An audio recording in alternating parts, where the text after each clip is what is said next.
নবী সাল্লাল্লাহু আলাইহি ওয়াসাল্লামকে দেখানো হবে।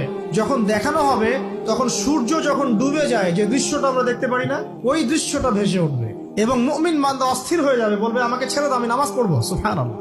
কারণ তার কাছে মনে হবে যে আসরের ওয়াক্ত হয়ে গেছে, আসরের ওয়াক্ত হয়ে গেছে, আসরের ওয়াক্ত চলে যাচ্ছে, আমাকে নামাজ পড়তে হবে। চিন্তা করেছেন? ওই যে একটা হাদিস আছে না, যে 7 শ্রেণীর মানুষকে আল্লাহ রাব্বুল আলামিন আরশের ছায়া দিবেন। তার মধ্যে এক শ্রেণীর মানুষকে, যার অন্তর মসজিদের সাথে ঝুলে থাকে, তার মন মসজিদের সাথে ঝুলে ছিল। এই সূর্য ডুবে গেল বলে আমাকে ছেড়ে দাও, আমি নামাজ পড়তে যাব। তখন ফেরেশতারা বলবেন, তোমাকে নামাজ পড়তে দেয়া হবে, তবে তার আগে তুমি এর উত্তর দাও। কি উত্তর? এই ব্যক্তির দিকে তাকাও। তখন নবী সাল্লাল্লাহু আলাইহি ওয়াসাল্লামকে দেখানো হবে, সাল্লাল্লাহু আলাইহি ওয়াসাল্লাম দরুদ পড়বেন। বলা হবে যে এই ব্যক্তির সম্পর্কে তোমার কি ধারণা? মান হাযা রাজুলু বুইসা ফীকুম, এই ব্যক্তি কে, যাকে তোমাদের কাছে পাঠানো হয়েছিল? মুমিন ব্যক্তি নির্দ্বিধায় বলে দিবে যে তিনি হচ্ছেন আমার নবী মুহাম্মদুর রাসূলুল্লাহ সাল্লাল্লাহু আলাইহি ওয়াসাল্লাম। দেখুন, পৃথিবীতে যে বা যারাই নবী সাল্লাল্লাহু আলাইহি ওয়াসাল্লামের সুন্নতের উপর আমল করবে, ইনশাআল্লাহ সে তার উত্তর দিতে পারবে। দুনিয়াতে যারা নবীর সুন্নতের 5 পয়সা পরোয়া করছে না, তার আদর্শের 5 পয়সা দাম দিচ্ছে না, তারা কোশ্চিনকালে উত্তর দিতে পারবে না। নাম হতে পারে আব্দুর রহমান, আব্দুর রহিম, নবীর সুন্নতের ধার ধারে না, তারা উত্তর দিতে পারবে না। নবীর সুন্নতের গুরুত্ব কত গভীর, এটা আমাদেরকে এখান থেকে বুঝতে হবে। তাই প্রিয় যুবক ভাইরা, মুসলিম ভাইরা, আমাদের জীবনটাকে নবীর আদর্শ এবং সুন্নতে ঢেলে সাজাতে হবে। সকাল থেকে সন্ধ্যা পর্যন্ত প্রতিটা কাজ করবো কার তরিকায়? রাসূলের তরিকা। নামাজ পড়বো তার তরিকায়, রোজা, সিয়াম, হজ, যাকাত, আমল, মুআমালাত, আখলাক সব কার তরিকায়? নবী সাল্লাল্লাহু আলাইহি ওয়াসাল্লামের তরিকা অনুযায়ী ইনশাআল্লাহ। আল্লাহ পাক তৌফিক এনায়েত করুন, আমিন। এবার ফেরেশতা দুজন জিজ্ঞাসা করবেন অবাক হয়ে, যে তুমি কিভাবে এটা জানলে? তুমি কিভাবে এই 3টা প্রশ্নের উত্তর দিতে পারলে? কারণ বেশিরভাগ মানুষ তো উত্তর দিতে পারবে না, বেশিরভাগ মানুষই এই উত্তর দিতে পারবে না। কারণ কিয়ামতের মাঠে 1999 জন মানুষ জাহান্নামে যাবে, নাউজুবিল্লাহ। তো এটা কঠিন পরীক্ষা। আল্লাহ রাসূল সাল্লাল্লাহু আলাইহি ওয়াসাল্লাম বলেছেন যে নিশ্চয়ই তোমাদেরকে এখানে পরীক্ষায় ফেলা হবে, আর তোমরা যদি এই পরীক্ষা জেনে তোমাদের মৃতদেরকে দাফন করা থেকে বিরত না থাকতে, তাহলে আমি তোমাদেরকে শুনিয়ে দিতাম কবরে কেমন পরীক্ষা হয়। মানে যদি আমরা শুনতে পারতাম যে কবরে কেমন পরীক্ষা হয়, আমরা ভয়ে আমাদের মৃতদেরকে দাফন পর্যন্ত করতাম না। এটা নবীজি বলছেন সাল্লাল্লাহু আলাইহি ওয়াসাল্লাম। তাকে জিজ্ঞাসা করা হবে যে তুমি কিভাবে জানলে এটা? বেশিরভাগ মানুষ তো পারে না উত্তর দিতে। তখন সেই ব্যক্তি বলে বসবে, সেই ব্যক্তি বলবে যে করাতু কিতাব আল্লাহ, আমি আল্লাহর কিতাব এই কোরআন পড়েছি। মুমিন বলবে আমি আল্লাহর কোরআন পড়েছি, ফাআমানতু বিহি, আমি এর উপর ঈমান এনেছিলাম, ওয়া সাদ্দাকতু, এবং সত্যায়ন করেছিলাম। সুবহানাল্লাহ। অতএব দুনিয়াতে যারা দ্বীনের জ্ঞান অর্জন করছে না, কোরআন পড়ছে না, হাদিস পড়ছে না, পড়াশোনার চেষ্টা করছে না, জানার চেষ্টা করছে না, কবরে পাওয়া ডিফিকাল্ট আছে। এটা একটা অন্যতম প্রশ্ন। আমরা কিন্তু মনে করি 3টা প্রশ্ন হচ্ছে, আসলে প্রশ্ন হচ্ছে কয়টা? 4টা। 3টার পরে আরো একটা এক্সট্রা। কিভাবে জানলে? তখন উত্তর দিচ্ছে আমি আল্লাহর কিতাব পড়েছি, ঈমান এনেছি, সত্যায়ন করেছি। সুবহানাল্লাহ। নবী সাল্লাল্লাহু আলাইহি ওয়াসাল্লাম হাদিসের পরের অংশে বলছেন যে যখন কাফের বান্দাকে উঠানো হবে, তখন ডানেও কিছু নাই, বামেও কিছু নাই, সামনে পিছনে কিচ্ছু নাই।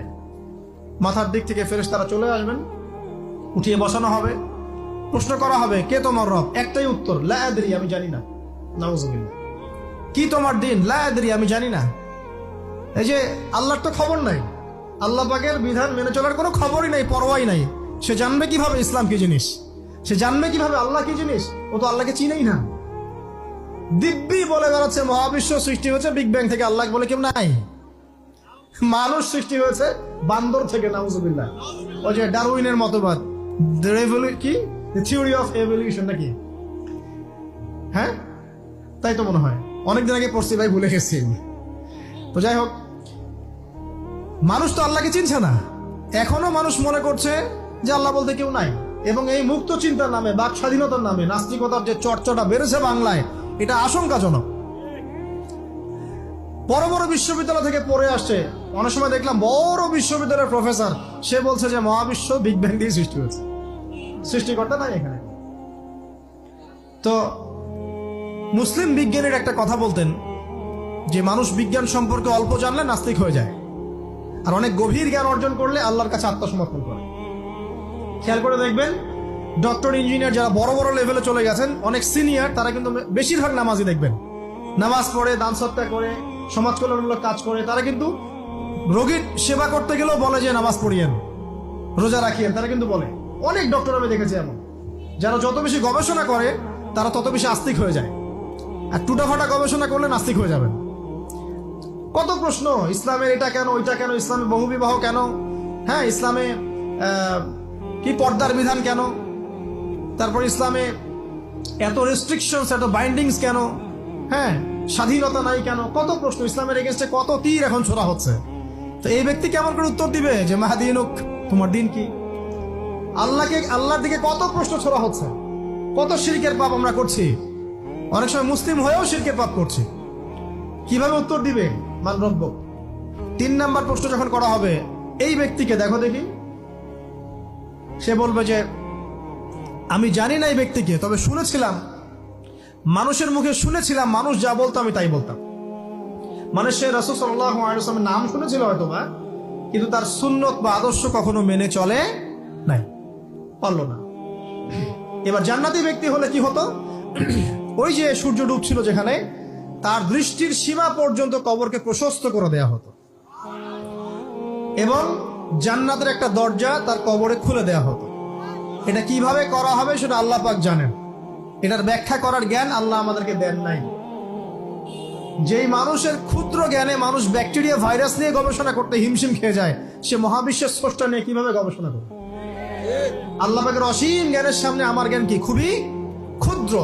একটা হাদিসে এসেছে বুখারী শরীফের মধ্যে, যে একটা মহাসমুদ্রের মধ্যে যদি একটা পাখি 1 ফোঁটা পানি উঠিয়ে নিয়ে যায়, ওই 1 ফোঁটা পানি হচ্ছে মহাবিশ্বের জ্ঞান, আর বাকি পুরো মহাসাগর হচ্ছে আল্লাহ পাকের জ্ঞান। তো আমরা এই ক্ষুদ্র জ্ঞানের মানুষ হয়ে আল্লাহর জ্ঞানকে কেমন করে পেনিট্রেট করতে পারি? তো আল্লাহ পাক জান্নাতের দরজাগুলো খুলে দিবেন, একটা দরজা খুলে দিবেন, সেখান থেকে বাতাস আসবে, জান্নাতের নাজ নিয়ামত উপভোগ করতে থাকবে, এবং তার রূহটাকে সবুজ রঙের পাখির আকৃতিতে জান্নাতে রেখে দেওয়া হবে।